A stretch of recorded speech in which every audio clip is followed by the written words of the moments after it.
বিএনপির ভেতরে মতভেদ তৈরি হয়েছে ডক্টর মোহাম্মদ ইউনূসের নেতৃত্বাধীন অন্তর্বর্তী সরকারকে চাপ দেওয়া নিয়ে। দলের একাংশ বলছে ডক্টর ইউনূস চাপে পড়লে পরোক্ষভাবে লাভবান হবে পতিত ফ্যাসিবাদ ও তার দোসররা। অপর অংশের মতে সরকার দায়িত্ব নেওয়ার 9 মাস পেরিয়ে গেলেও এখনো নির্বাচনের কোনো রোডম্যাপ দেয়নি, তাই এখন চাপ না দিলে নির্বাচন আরও পিছিয়ে যাবে।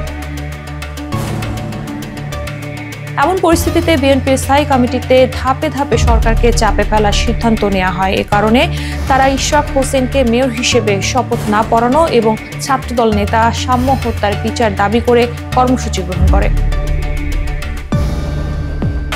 এদিকে ইশরাকের পক্ষের কর্মীরা রাজপথে ছিলেন 9 দিন। হাইকোর্ট রিট খারিজ করলেও অবস্থান ছাড়েননি তারা। পরবর্তীতে বিএনপি মহাসচিব মির্জা ফখরুল সবাইকে সরে যেতে বলে 48 ঘন্টার আলটিমেটাম দিয়ে রাজপথ ছাড়েন ইশরাকরা। অন্যদিকে শাহবাগে অবস্থান কর্মসূচি পালন করে ছাত্রদল। দ্রুত বিচার না হলে প্রধান উপদেষ্টার বাসভবন ঘেরাও করা হবে বলেও হুঁশিয়ারি দেন তারা।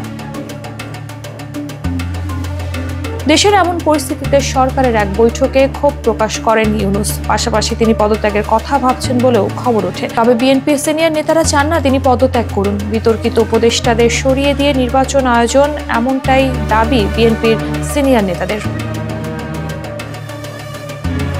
এ নিয়ে দলটির চেয়ারপারসনের উপদেষ্টা জয়নুল আবেদিন ফারুক ডক্টর মোহাম্মদ ইউনূসকে উদ্দেশ্য করে বলেন, আপনি ব্যক্তি ইউনূস নন, বাংলাদেশের 18 কোটির ডক্টর ইউনূস। আমরা আপনার পদত্যাগ চাই না।